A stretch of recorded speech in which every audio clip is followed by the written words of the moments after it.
Hello everyone. இன்னைக்கு வீடியோல CMA exam June 2025க்கான guidelines இன்ஸ்டிடியூட்ல என்ன கொடுத்திருக்காங்கன்னு பார்க்க போறோம். ஏற்கனவே நம்ம போன வீடியோல அட்மிட் கார்டு அண்ட் எக்ஸாம் இன்ஸ்ட்ரக்ஷன்ஸ்னு பார்த்தோம். அது அட்மிட் கார்டோட எக்ஸாம் ரிலேட்டடா கொடுத்திருக்கிற இன்ஸ்ட்ரக்ஷன்ஸ். பட் இப்போ நம்ம பார்க்க போறது பொதுவாக students CMA inter and final students exam எழுதுறப்ப என்ன கைட்லைன்ஸ் ஃபாலோ பண்ணணும் அப்படிங்கிறத இன்ஸ்டியூட்டில் ஸ்பெசிஃபிக்காக கொடுத்துருக்காங்க. அது ரொம்ப ரொம்ப இம்பார்ட்டன்ட். சில ஸ்டூடெண்ட்ஸ் அதை பார்க்காம கூட இருந்திருக்கலாம். ஸோ இந்த வீடியோவில் நம்ம கவர் பண்ண போகிறோம். ஜென்ரலாக இன்ஸ்டியூட்டில் எக்ஸாம் ரிலேட்டடாக என்னென்ன கைட்லைன்ஸ் கொடுத்துருக்காங்க, ஸ்டூடெண்ட்ஸ் என்னென்ன ஃபாலோ பண்ணணும், அதை தவிர நியூமெரிக்கல் கொஸ்டினுக்கு எப்படி ஆன்சர் பண்ணணும், தியரி கொஸ்டின்ஸ்க்கு எப்படி ஆன்சர் பண்ணணுங்கிறது இன்ஸ்டியூட்லேயே கைட்லைன்ஸாக கொடுத்துருக்காங்க. ஸோ இந்த கைட்லைன்ஸை நீங்கள் இன்ஸ்டியூட்லோடைய வெப்சைட்லேயும் நீங்கள் பார்க்க முடியும். இன்ஸ்டியூட்டுடைய சைட்டுக்கு போயிட்டு அங்கே ஸ்டூடெண்ட்ஸ் டேபை கிளிக் பண்ணிக்கோங்க. அதில் எக்ஸாமினேஷன்ஸ் டேபுக்குள்ளே போனீங்கன்னா கைட்லைன்ஸ் ஃபார் ஸ்டூடெண்ட்ஸ்னு இருக்கும். ஸோ இதை கிளிக் பண்ணும்போது உங்களுக்கு கைட்லைன்ஸ் ஃபுல்லாகவே இங்கே வரும். General guideline for examination, numerical கொஸ்டின்ஸ்க்கு எப்படி ஆன்சர் பண்ணணும், தியரி கொஸ்டின்ஸ்க்கு எப்படி ஆன்சர் பண்ணணும், அதை தவிர அதர் ஜென்ரல் கைட்லைன்ஸ்னு இருக்கும். இப்போ இதில் ரொம்ப முக்கியமாக நம்ம பார்க்க போகிறது இந்த numerical question, theory question and general instructions என்ன கொடுத்துருக்காங்களோ அது எல்லாத்தையுமே இந்த வீடியோவில் நம்ம கவர் பண்ண போகிறோம். இது தவிர ஜென்ரலாக ஸ்டூடெண்ட்ஸ்க்கு இருக்கக்கூடிய எக்ஸாம் ப்ரெசன்டேஷன் டவுட்ஸ் ரிலேட்டடாகவும் நம்ம என்னங்கிறதும் இந்த வீடியோவில் பார்க்கலாம். நம்ம சேனலுக்கு இதான் ஃபஸ்ட் டைம் வந்திருக்கீங்க அப்படின்னா மறக்காமல் சப்ஸ்கிரைப் பண்ணிக்கோங்க, நோட்டிஃபிகேஷன் எனேபிள் பண்ணி வச்சுக்கோங்க. டெலிகிராம் இன்ஸ்டாவில் ஜாயின் பண்ணிக்கோங்க இன்னும் ஜாயின் பண்ணாதவங்க. லிங்க் அதுக்கு டிஸ்கிரிப்ஷனில் இருக்குது. இப்போ இன்ஸ்டியூட்டில் கொடுத்துருக்கிற எக்ஸாம் ப்ரெசன்டேஷன் கைட்லைன்ஸில் ஃபஸ்ட்டு ஜென்ரல் கைட்லைன்ஸில் என்னென்ன சொல்லியிருக்காங்கங்கிற முக்கியமான பாயிண்ட்ஸ் எல்லாம் பார்க்கலாம். ஃபஸ்ட்டு கொஸ்டின் பேப்பரை குயிக்காக ஒரு தடவை எல்லாமே படிச்சுக்கணும் அப்படின்னு கொடுக்குறாங்க. பட் இது நமக்கு ஒரு 15 மினிட்ஸ் டைம் கொடுப்பாங்க இல்லையா, கொஸ்டின் பேப்பர் ரீடிங் டைம்.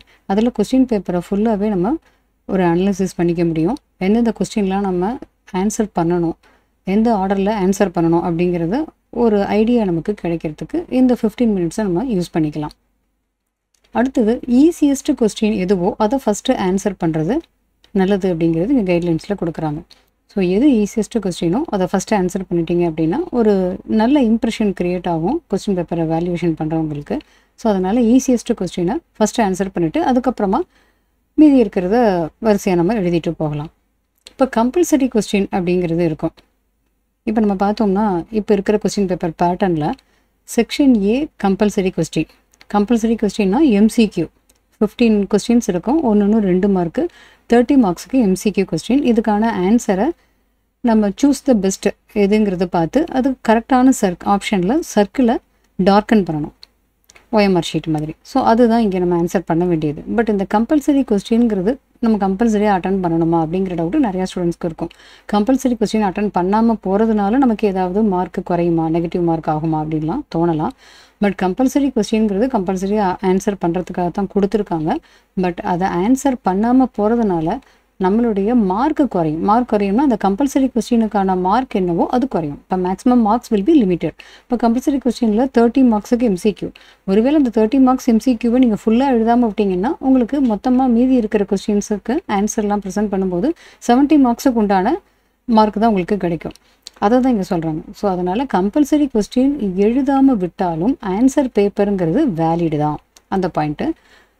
அடுத்தது ஆன்சர் பண்ணும்போது எல்லா கொஸ்டின்லேயும் பாதியாக எழுதுறத அவாய்ட் பண்ணிவிட்டு ஓரளவுக்கு நல்லா தெரிஞ்ச கொஸ்டினை கம்மியாக எழுதினாலும் கரெக்டாக எழுதணும். அந்த மாதிரியான ப்ரெசன்டேஷன் நல்லது அப்படின்னு சொல்கிறாங்க. Preferable to answer fewer question correctly. கொஞ்சம் கொஸ்டினாக இருந்தாலும் அதை கரெக்டாக எழுதுறது ப்ரிஃபரபிளாக இருக்கும்.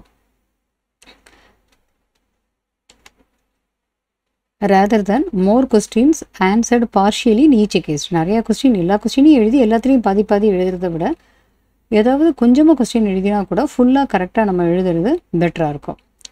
ஒவ்வொரு கொஸ்டினையும் ரீட் பண்ணுறப்ப ஒரு கொஸ்டினுக்கு ஆன்சர் ப்ரெசென்ட் பண்ணுறதுக்கு முன்னாடி அந்த கொஸ்டினை எப்படி ரீட் பண்ணணும் அப்படின்னா very carefully word by word அதை ரீட் பண்ணி எங்கேயாவது டெஸ்ட்டு கொடுத்துருக்காங்களான்னு நம்ம கேர்ஃபுல்லாக கண்டுபிடிக்கணும்.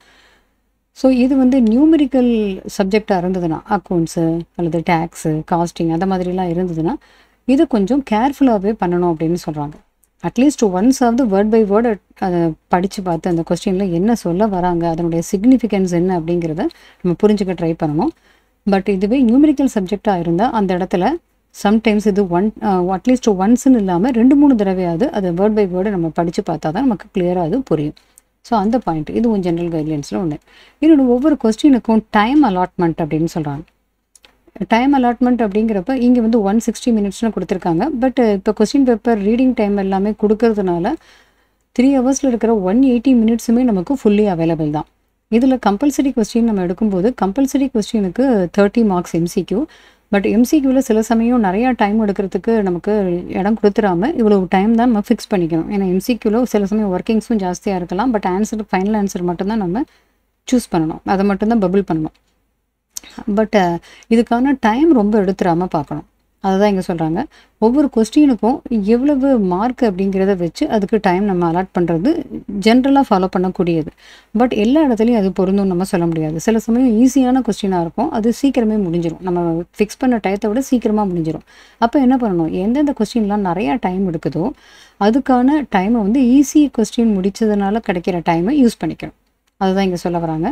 இது நீங்கள் என்ன பண்ணலான்னா, எம்சிக்யூக்கு ஒரு 30 மினிட்ஸ் மேக்ஸிமம் அலாட் பண்ணிக்கலாம்.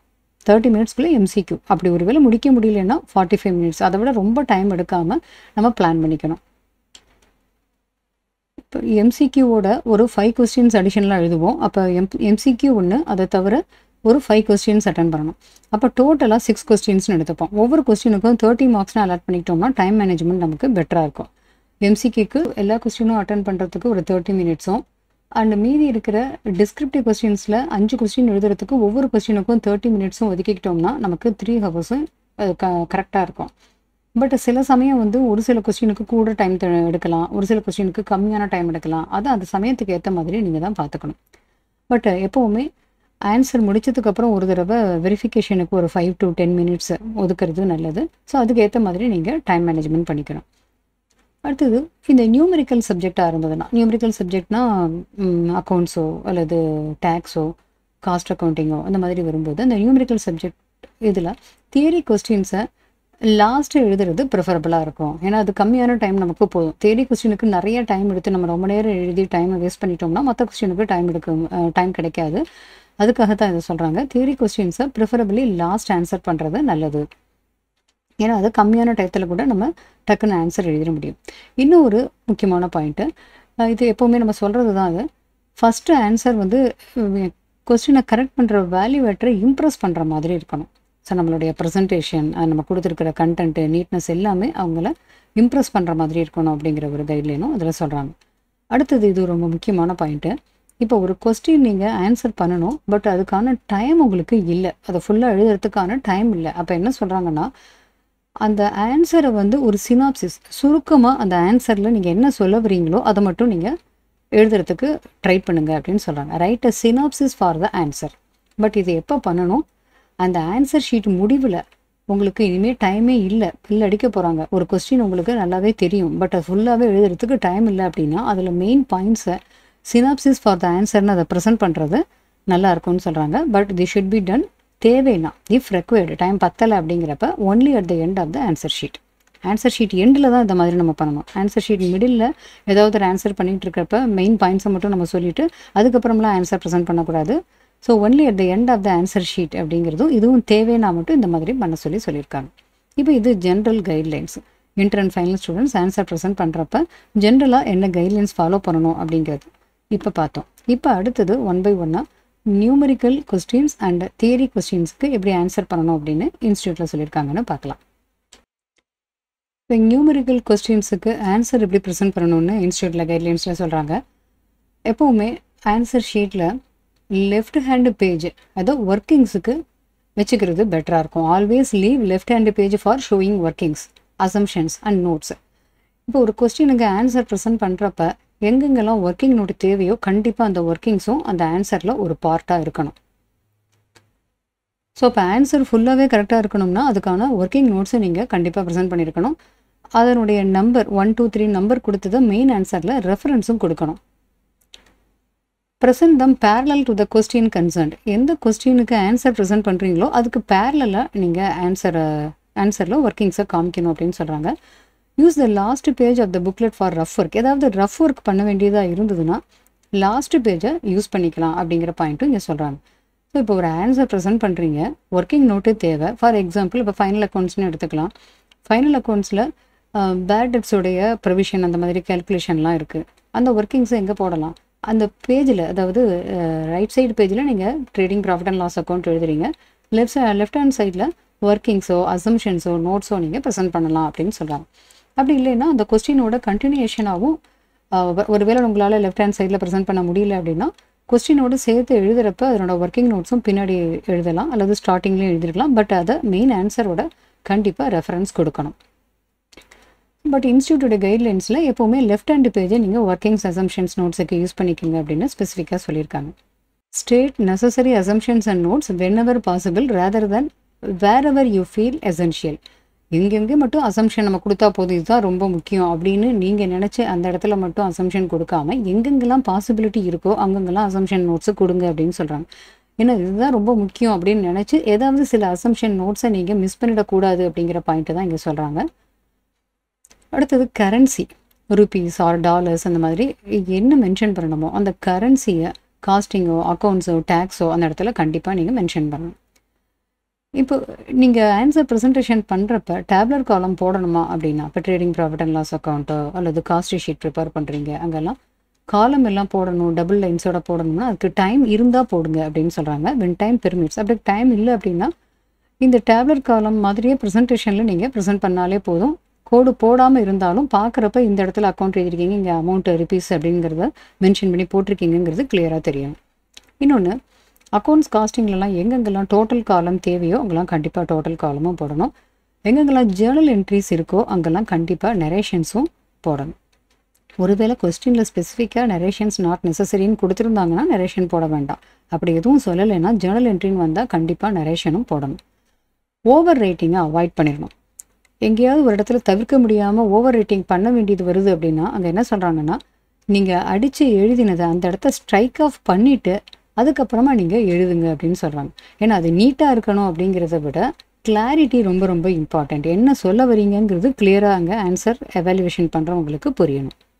இன்னொரு முக்கியமான பாயிண்ட்டு, பேலன்ஸ் ஷீட்டு டேலி ஆகலைன்னா என்ன செய்யறதுன்னு நிறையா ஸ்டூடெண்ட்ஸ்க்கு டவுட் இருக்கும்.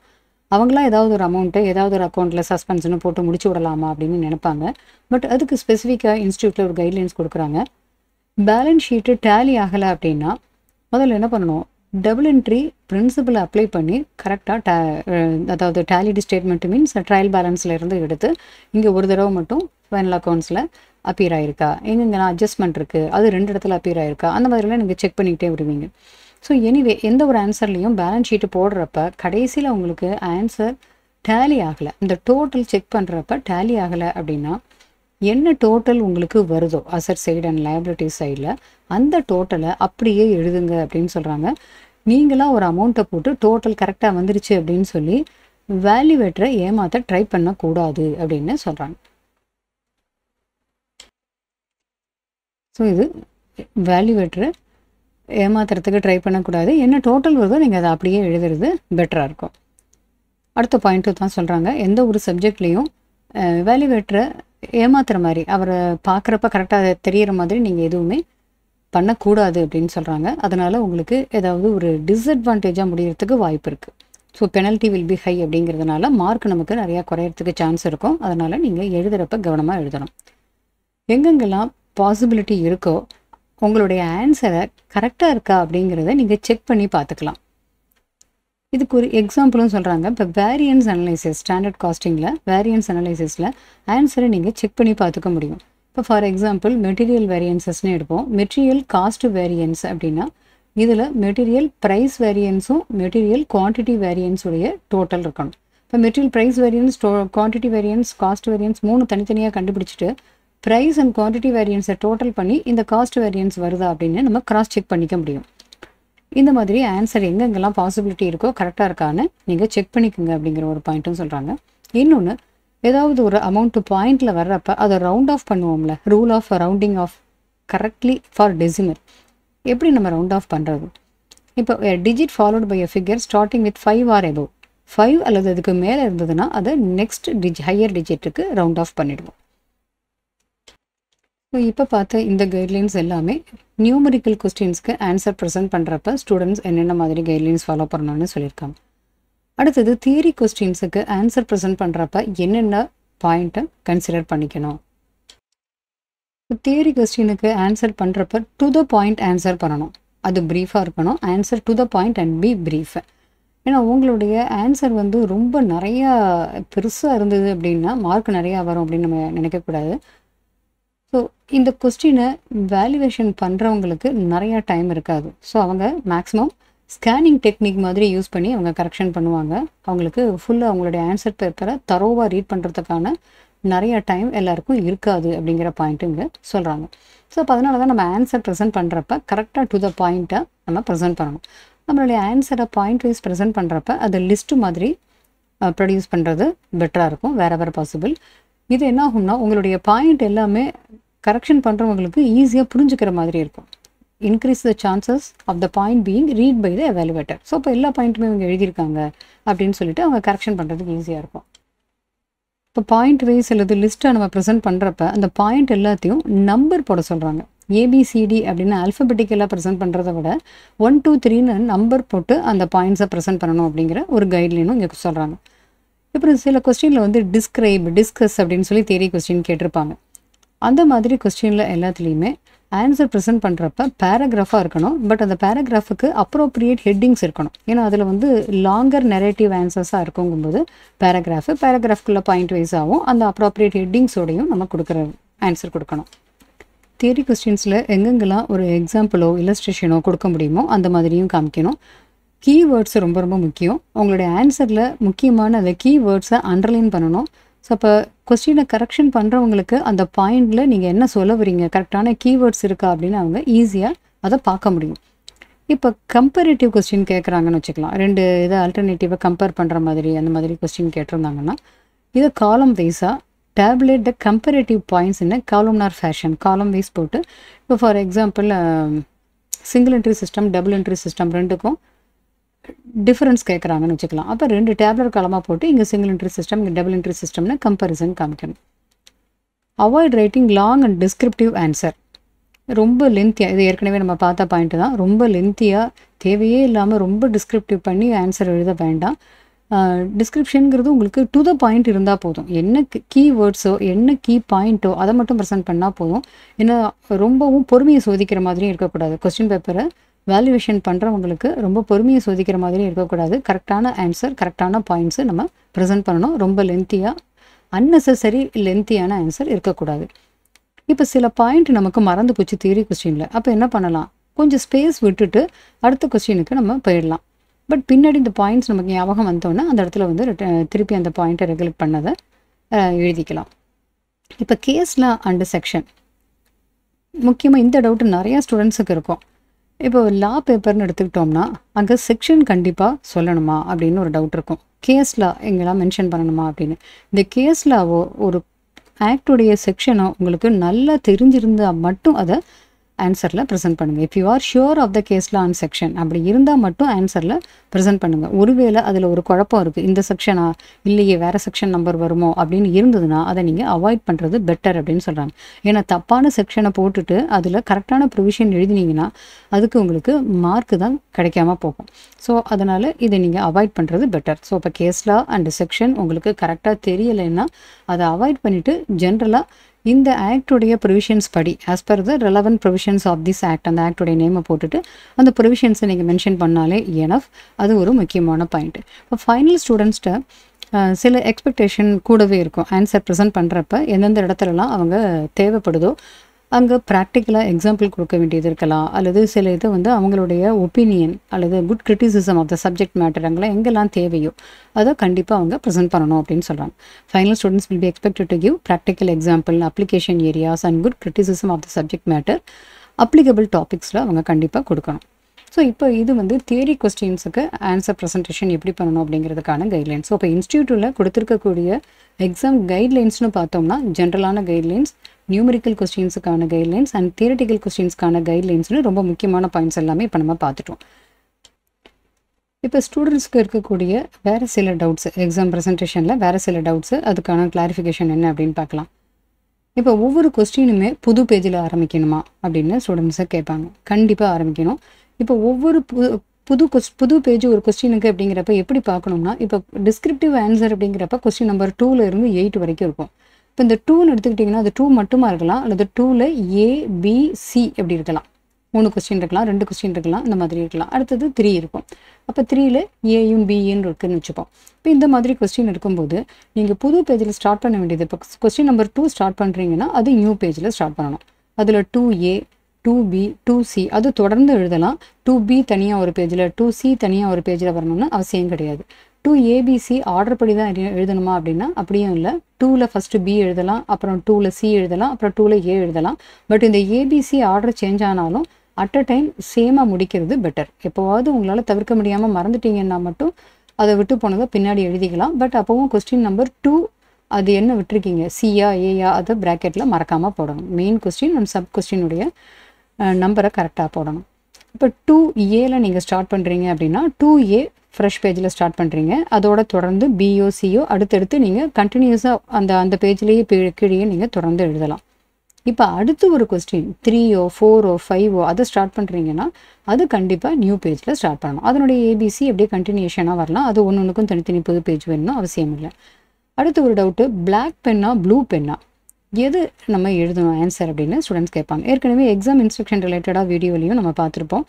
எக்ஸாம் இன்ஸ்ட்ரக்ஷன்ஸில் அந்த ஆன்சர் ஷீட்டில் நீங்கள் ஓஎம்ஆர் ஷீட்டில், அதாவது எம்சிக்யூக்கான ஆன்சர் எதில் நீங்கள் மார்க் பண்ணணும் அப்படின்னு இன்ஸ்ட்ரக்ஷன் கொடுத்துருந்தாங்க. அந்த வீடியோலையும் நம்ம பார்த்துருப்போம். இப்போ உள்ளுக்குள்ளே டிஸ்கிரிப்டிவ் ஆன்சர் எந்த பெனில் எழுதணும் அப்படின்னு ஸ்பெசிஃபிக்காக எங்கேயும் இன்ஸ்ட்ரக்ஷன் இல்லை.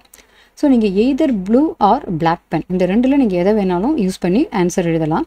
பட் நிறைய ஸ்டூடெண்ட்ஸ் என்ன கேட்குறாங்கன்னா, நான் பிளாக்கும் ப்ளூவும் கலந்து எழுதலாமா அப்படின்னு கேட்குறாங்க. அந்த மாதிரி ரெண்டும் கம்பைன் பண்ணி எழுதாதீங்க. ஏதாவது ஒரு பேனா எடுத்து, அதாவது பிளாக்ல எழுதுறீங்க அப்படின்னா ஃபுல் அண்ட் ஃபுல் அந்த சப்ஜெக்டை நீங்கள் பிளாக்லேயே ஆன்சர் ப்ரெசென்ட் பண்ணிடுங்க. நடுவில் ப்ளூ பென், ஒரு கொஸ்டின் பிளாக்கு ஒரு கொஸ்டின் ப்ளூ, அந்த மாதிரி மாற்றி மாற்றி எழுதாதீங்க. அதை அவாய்ட் பண்ணிடுங்க. இப்போ ஆன்சரில் கீ பாயிண்ட்ஸை அண்டர்லைன் பண்ணுறோம் அப்படிங்கும்போது அந்த கீ பாயிண்ட்ஸை அண்டர்லைன் பண்ணுறப்ப தனியாக இன்னொரு கலர் பெண்ணை யூஸ் பண்ணாதீங்க. ஏன்னா வேறு எந்த கலர் பெண்ணும் நம்ம யூஸ் பண்ண வேண்டாம். இதுலேயே பிளாக்கு ப்ளூன்னு நம்ம மாற்றி எழுதுறதும் நமக்கு டைம் ரொம்ப கன்சியூம் ஆகும். ஸோ நீங்கள் எழுதுகிற பேனா பிளாக்கில் எழுதுறீங்களா ப்ளூவில் எழுதுறீங்களா அதுலேயே அப்படியே மெயின் பாயிண்ட்ஸை அண்டர்லைன் பண்ணிக்கிட்டே போயிடுங்க. ஏன்னா முதல்ல ஆன்சர் எழுதிட்டு பின்னாடி நம்ம மெயின் பாயிண்ட்ஸை கீ பாயிண்ட்ஸ் எல்லாம் அண்டர்லைன் பண்ணலாம் அப்படின்னு நீங்கள் டைமை ஒதுக்கலாம்னு நினச்சிங்கன்னா அங்கே டைம் கிடைக்கிறது கஷ்டம். அதனால் ஆன்சர் ப்ரெசென்ட் பண்ணும்போதே அதே லைன்லேயே ஒரு லைன் எழுதி முடிக்கும் போதே அப்படியே அதில் கீவேர்ட்ஸை அண்டர்லைன் பண்ணிக்கிட்டே எழுதிடுங்க. இன்னொரு டவுட்டு, ஒரு அக்கௌண்ட்டை ப்ரிப்பேர் பண்ணுறோம். இப்போ டிபார்ட்மெண்டல் அக்கௌண்ட்ஸை அப்படிங்கும்போது அது பெருசாக ஒரு பேஜுக்குள்ளே நம்மளால் அதை ப்ரிப்பேர் பண்ண முடியாது. இப்போ டெபிட் சைடில் டிபார்ட்மெண்ட் ஏபி, கிரெடிட் சைடில் டிபார்ட்மெண்ட் ஏபி அண்ட் டோட்டல் காலம் ரெண்டு பக்கமும் போடணுங்கும் போது அது ரொம்ப பெருசாக வரும். அப்போ நிறையா ஸ்டூடெண்ட்ஸ் இந்த டவுட்டு கேட்குறாங்க, இதை எப்படி நம்ம ப்ரெசென்ட் பண்ணுறது அப்படின்னு. அதை நீங்கள் 2 பேஜில் எடுத்துக்கலாம். இப்போ 2 பேஜ்னா இப்போ ஆன்சர் ஷீட்டை வந்து நீங்கள் 2ஆக பிரிக்கிறீங்கல்ல, பிரிக்கும் போது லெஃப்ட் ஹேண்டு பேஜில் ரைட் ஹேண்டு பேஜில் ரெண்டுலேயுமே சேர்த்து அந்த அக்கௌண்ட்டை நம்ம ப்ரெசென்ட் பண்ணலாம். பட் அந்த டைட்டில் வந்து 2 பேஜ்லேயும் வர மாதிரி எழுதிடுங்க. ஸோ இங்கே கொஸ்டின் நம்பர் மறக்காமல் எந்த ஒரு கொஸ்டின் எழுதும் போதும் அதனுடைய சப் கொஸ்டினுடைய நம்பரும் சேர்த்து 2A. இப்போ நீங்கள் 2A எழுதிருக்கீங்க, அடுத்தது வெறும்னா பின்னு மட்டும் போடாதீங்க. அடுத்து எழுதுகிறப்பவும் 2B அப்படின்னு போடுங்க. ஏன்னா இது எந்த கொஸ்டினுடைய B அப்படிங்கிறது எக்ஸாமை தட் மீன்ஸ் ஆன்சர் ஷீட்டை கரெக்ஷன் பண்ணுறவங்களுக்கு ஒரு குழப்பம் வந்துடக்கூடாது. அதனால் 2Bயா 3Bயா அப்படிங்கிறதும் சேர்த்து போடுங்க. இப்போ பெரிய அக்கௌண்ட்டாக இருக்கும், இப்போ நீங்கள் 2 பேஜாக அதை ப்ரெசென்ட் பண்ணலாம். So debit side left hand சைடும் கிரெடிட் சைடு ரைட் ஹேண்ட் சைடும் ப்ரெசென்ட் பண்ணி நீங்கள் தாராளமாக போடலாம். ஸோ அந்த மாதிரி ஆன்சர் ப்ரெசென்ட் பண்ணலாம். அடுத்தது இன்னொரு பாயிண்ட்டு, எம்சிக்யூக்கான ஒர்க்கிங்ஸை எங்கே காமிக்கணும் அப்படின்னு நிறையா ஸ்டூடெண்ட்ஸ் டவுட் கேட்குறாங்க. இதுக்கு தனியாக ஸ்பெசிஃபிக்காக இந்த இன்ஸ்ட்ரக்ஷனும் இன்ஸ்டியூட்டில் சொல்லலை. பட் இந்த எம்சிக்யூக்கான ஒர்க்கிங்ஸை கொஸ்டின் பேப்பர்லேயே நம்ம ப்ரெசென்ட் பண்ணிக்கலாமா அப்படின்னா, கொஸ்டின் பேப்பரில் தட் மீன்ஸ் கொஸ்டின் என்னென்ன கொஸ்டின்லாம் நீங்கள் எழுதியிருக்கீங்களோ அதை டிக் மார்க் பண்ணிக்கலாம். இன்னொன்று உங்களுடைய ரோல் நம்பர் எழுதிக்கலாம். வேறு எந்தவும் எழுதக்கூடாது அப்படிங்கிறது ஸ்பெசிஃபிக் இன்ஸ்ட்ரக்ஷன் கொடுத்துருக்காங்க. சின்னதாக ஒரு ஆன்சருக்கான லிஸ்ட்டோ அல்லது வேறு ஏதாவது ஷார்ட்டாக ஆன்சர் எழுதிக்கிறதோ அதெல்லாம் கூடாதுன்னு ஸ்பெசிஃபிக்காக கொடுத்துருக்காங்க. அப்போ எம்சிக்யூ ஒர்க்கிங்ஸ் நம்ம எங்கே போடலாம், என்ன பண்ணலாம்னா மெயின் ஆன்சர் ஷீட்டில் லாஸ்ட்டு பேஜில் ஆன்சர் அந்த எம்சிக்யூக்கான ஒர்க்கிங்ஸை நம்ம ப்ரெசென்ட் பண்ணிக்கலாம். மெயின் ஷீட்டில் லாஸ்ட் பேஜில் எம்சிக்யூ ஒர்க்கிங்ஸ் அப்படின்னு மேலே ஹெட்டிங் போட்டுட்டு இந்த ஒர்க்கிங்ஸ் எல்லாத்தையுமே நீங்கள் பென்சிலில் கூட எழுதிக்கலாம். ஏன்னா அதுக்கு அவங்க கரெக்ஷன் பண்ண மாட்டாங்க. எம்சிக்யூடைய ஆன்சர் என்னங்கிறத பார்த்து தான் அதுக்கான மார்க் உங்களுக்கு கிடைக்கும். ஸோ மெயின் ஷீட்டில் லாஸ்ட் பேஜை எம்சிக்யூ ஒர்க்கிங்ஸ்னு நீங்கள் அந்த பேஜை நீங்கள் வந்து வச்சுக்கலாம். அதில் மேலே ஹெட்டிங்கில் main that means MCQ workings அப்படின்னு காமிச்சிட்டு அதில் பென்சிலில் நீங்கள் எல்லா ஒர்க்கிங்ஸும் போட்டுக்கலாம். சப்போஸ் நீங்கள் அடிஷ்னல் ஷீட் வாங்கியிருக்கீங்க அப்படின்னா அடிஷ்னல் ஷீட்டு அதோடு சேர்ந்து அனெக்ஸ் ஆகிருக்கும். அதில் உங்களுடைய ஆன்சர் அப்படியே கண்டினியூஷனாக போகும். அடுத்தது இன்னொரு முக்கியமான பாயிண்ட்டு, என்ன ஆன்சரோ இந்த ஆன்சரை மெயின் ஆன்சர் கொஸ்டினில் என்ன கேட்டிருக்காங்களோ அந்த ஆன்சரை லாஸ்ட்டாக ஒரு தடவை எடுத்து எழுதுறது நல்லது. இப்போ கொஸ்டின் எதுக்காக நீங்கள் ஆன்சர் ப்ரெசென்ட் பண்ணுறீங்க, என்ன கண்டுபிடிக்கிறீங்க. இப்போ சப்போஸ் கொஸ்டினில் வந்து டாக்ஸபிள் இன்கம் என்ன அப்படின்னு கேட்டிருக்காங்க. நீங்கள் டாக்ஸபிள் இன்கம் கேல்குலேஷன் பண்ணியிருக்கீங்க. டாக்ஸபிள் இன்கம் அப்படிங்கும்போது 5 ஹெட்ஸ்லேயும் that is salary, house property, அந்த மாதிரி 5 ஹெட்ஸில் இன்கம் என்னென்னு போட்டுட்டு டோட்டல் கிராஸ் டோட்டல் இன்கம், அதுக்கப்புறம் டிடக்ஷன்ஸ் ஏதாவது இருந்தால் அதெல்லாம் மைனஸ் பண்ணிவிட்டு taxable income or total income கண்டுபிடிச்சிருப்பீங்க. இது டேப்லர் காலமில் தட் இஸ் அந்த ஸ்டேட்மெண்ட்டில் நீங்கள் ப்ரெசென்ட் பண்ணினாலும் மெயின் ஆன்சரில் அவங்க என்ன கேட்டிருக்காங்க, டாக்ஸபிள் இன்கம் கேட்டிருக்காங்களா, அதை கடைசியில் ஒரு லைன் எடுத்து அந்த பர்டிகுலர் அசஸியுடைய நேம் போட்டு total income R taxable income கொஸ்டினில் என்ன கேட்டிருக்காங்களோ இஸ் அப்படின்னு போட்டுட்டு ருபீஸ் போட்டு எவ்வளவு அப்படிங்கிறத ப்ரெசென்ட் பண்ணணும். இன்னொன்று, கொஸ்டின்லேயே சில சமயத்தில் ருபீஸ் இன் லேக்ஸு அல்லது இன் க்ரோர்ஸு அப்படின்னு கொடுத்துருப்பாங்க. அப்படி கொடுத்துருந்தாங்கன்னா உங்களுடைய ஆன்சர்லேயும் அதே மாதிரி மறக்காமல் போட்டுருங்க. இப்போ இன் லேக்ஸ் ஆர் க்ரோர்ஸ் அப்படின்னு கொடுத்துட்டு 25 அந்த மாதிரி கொடுத்துருப்பாங்க. நீங்கள் ஆன்சரில் வெறும்னா 25 மட்டும் போட்டிங்கன்னா ஆன்சர் தப்பாக போயிடும். அதனால் கொஸ்டினை ரீட் பண்ணும்போதே மேலே ருபீஸ் இன் லேக்ஸா க்ரோர்ஸா என்ன கொடுத்துருக்காங்களோ அதை மறக்காமல் ஆன்சரில் மேலே போட்டுக்கோங்க. அமௌண்ட் காலத்தில் அதை போட்டுக்கோங்க. ஸோ இந்த மாதிரி சின்ன சின்ன டவுட்டு ஸ்டூடெண்ட்ஸ்க்கு இருக்கும். அந்த டவுட்டுமே இங்கே கிளாரிஃபிகேஷன் என்னென்னு நம்ம பார்த்தோம். ஸோ இன்ஸ்டியூட்டில் கொடுத்துருக்கிற கைட்லைன்ஸ் ஸ்பெசிஃபிக்காக எக்ஸாம் ரிலேட்டடாக ஸ்டூடெண்ட்ஸ் என்னென்ன ஃபாலோ பண்ணணும் அப்படின்னு இன்டர் அண்ட் ஃபைனல் ஸ்டூடெண்ட்ஸுக்கு ஜென்ரலாக அண்ட் தென் தியரி கொஸ்டின்ஸுக்கு நியூமெரிக்கல் கொஸ்டின்ஸுக்குன்னு இன்ஸ்டியூட்டில் கொடுத்துருக்கிற கைட்லைன்ஸும் பார்த்தோம். அதை தவிர வேறு சில டவுட்ஸ் ஸ்டூடெண்ட்ஸ்க்கு என்னென்னலாம் இருக்கோ அதுக்குமான கிளாரிஃபிகேஷன் இங்கே பார்த்தோம். ஸோ எக்ஸாமுக்கு இந்த பாயிண்ட்ஸ் எல்லாமே உங்களுக்கு ரொம்ப ரொம்ப யூஸ்ஃபுல்லாக இருக்கும். இதெல்லாம் மனசில் வச்சுட்டு நீங்கள் எக்ஸாம் ஆன்சர் ப்ரெசென்ட் பண்ணுறப்ப உங்களால் நல்லாவே ப்ரெசென்ட் பண்ண முடியும். இந்த வீடியோவை மறக்காமல் உங்களுடைய ஃப்ரெண்ட்ஸுக்கும் ஷேர் பண்ணுங்கள். அவங்களுக்கும் எக்ஸாம் ப்ரெசென்டேஷனுக்கு இது ரொம்பவே யூஸ்ஃபுல்லாக இருக்கும். நம்ம அடுத்த ஒரு டாப்பிக்கில் கூடிய சீக்கிரம் மீட் பண்ணலாம்.